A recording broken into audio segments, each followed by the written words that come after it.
Hi, and welcome to another edition of Seaman Viking Television. I'm Casey Hughes. Tonight we'll be looking at the progress of the Habitat for Humanity House and the absence of the bleachers in the main gym. But first, here's a look at how the sophomores are adjusting to the high school with Abby Hirsch. Being the youngest and newest students amidst a sea of 800 high schoolers can be pretty intimidating at first. And the scariest part of all is lunch. Just ask the class of 2009. Yeah, lunch is pretty crazy. Like, I didn't know everybody's gonna sprint out of their classrooms, and so it was really scary the first day. I was like, oh my gosh, it was just overwhelming. I wish somebody would have told me about the lunch, because first day of lunch I was just kind of like, what do I do? There's a lot of people. It's just crazy, and the little door, and you're all pushing to get in there. Sophomore English teacher Mr. Tyler Curtis had some helpful advice for sophomores. Yeah, my first year of high school was confusing probably. It was a lot of change, lots of different people I didn't know, and it was kind of a mess because you're new. So yeah, very, I guess your eyes are opened pretty quickly. Where the classes were more, I kind of had trouble finding those, but now I know, easier, so yeah. You're singled out and picked on, something goes wrong. We have sophomores, but in my high school we had freshmen, so it was the same thing. Freshman, idiot. So yeah, I mean, it's the same thing, different environment, You just get blamed for everything, pull a sophomore mistake. Yeah, that's what happens. So, I mean, pretty much they were nice, but yet, still picking on you because you're an easy target. It happened to them, so they felt like they had to do it to you. So. When I first came to high school, I thought that older kids were gonna pick on me and stuff. I didn't really know what to expect actually. I just expected a lot of people, which there is a lot more than junior high, and I've seen a couple fights, which is a lot different than junior high too. I kind of got scared, and turned out to be, since I had an older sister, they didn't really pick on me as much. Yeah, nobody's really been mean at all, and if somebody accidentally bumps into me or whatever, people always say they're sorry or excuse me or something. Yeah, people are really nice. I haven't run into any mean people yet. As a new high school student with the block schedule, you do more stuff in class, but you have more time in between, so you have to stay extra organized, and if you get behind in a class, you're not a day behind, you're 2 days behind, because block days are the equivalent of 2 days, like in junior high. So I think staying on top and not getting behind is probably my biggest piece of advice. Otherwise, it's hard to climb out of that hole.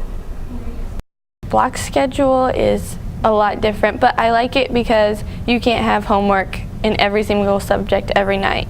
So it gives you more time to do your homework, and I like that. And I have foods for fitness and sport, and so it's good that we have more time because you can actually cook something and then eat it and not be rushed, because in junior high when I had facts we were really rushed to get everything done within the time period we have. So I like it, yeah. Upperclassmen haven't forgotten what that first year was like. I thought it was going to be a lot different than junior high. Some things are the same, before school and after school are a lot different, but the class setting's the exact same. To make your high school experience more enjoyable, it's important to be involved in your school. It'd be nice to get all A's. That's definitely a goal, yeah. And other than that, no, just have fun. I get good grades and have fun. I like all A's and B's in my classes. Oh, and try to get a state championship in soccer. Either this year or next, so one of the two, hopefully. I don't know if it'll happen though. Well, I wish them luck, I hope they do well, I hope they enjoy school up here. I hope they're prepared to do some work and also have some fun. That first spirit day, you always see very few sophomores dressed up, and then each other spirit day is more and more they're kind of getting involved. So it's nice to see them, just kind of come in here, kind of get their feet wet and then get comfortable, For SVTV, this is Abby Hirsch reporting. Thank you, Abby. The sophomores are adjusting more and more to the high school setting. Many students and visitors have noticed the absence of bleachers in the main gym. Here's Jordan Boyd with a story on the bleacher renovation. The bleachers of the main gym here at Seaman High School are being replaced by newer, safer models. Instead of being completed during the summer months, this job is being finished during the fall semester. Unfortunately, the bleachers will not be finished in time for the volleyball season. During the summer months, we were supposed to take all the old bleachers out, which is what we did. And they didn't come in. And one thing led to another. The bottom line is they're supposed to be in at the end of volleyball season and installed during that break between volleyball and basketball and wrestling season. They're being redone for a number of reasons. Well, they were original equipment. They're about 36 years old. It was to the point where we couldn't even get replacement parts. Plus, we didn't have any wheelchair accessibility in our gym. A similar fate is not in store for the bleachers of the North Gym. They're fairly new. In fact, our new ones are going to be very similar. The main color will be light gray. Dr. Orozco and some of our female administrators kind of helped with the design. This has been Jordan Boyd reporting for Seaman Viking Television. Thanks, Jordan. The bleacher installation should be completed by November. Finally, let's take a look at the progress of our Habitat for Humanity house here at Seaman. Every day, Mr. Bloomfield and his class walks through this door and ends at this building site. Why, you might ask? The reason would be kind of twofold. We, first of all, if we're going to teach a construction class, we have to have something to build. And so we formed a partnership with Habitat for Humanity because they need builders. And since they have some money and no labor, and we have a lot of labor and no money, it's a pretty good match. We're also trying to provide a house for somebody that needs one, which is nice.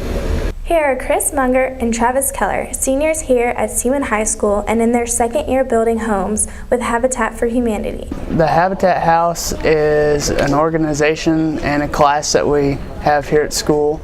I've been in it for 2 years and I'm a senior leader this year. We have a class of about 15 and we just step by step go through all the process of building a house and what all it takes. So far the materials we've been ordering are from UBC. I think that's pretty much the main supplier because they're a sponsor for our Habitat House. So we don't know who the house goes to, but they have a location already dug out for the house. The Habitat for Humanity was founded in 1984 and has built an amazing 60 homes over the years, and Seaman has been part of 12 of those homes. Building is something that I really like, and I think the kids that enroll in it's something that they really like. So, but you don't have to have building experience to be enrolled in it, and there's plenty of room for more people. Neighbor helping, neighbor in its purest form, building homes and building entire neighborhoods. Thank you for watching Seaman Television. Stay tuned for the rebroadcast of this show tonight and Sunday at 6. Have a safe homecoming weekend.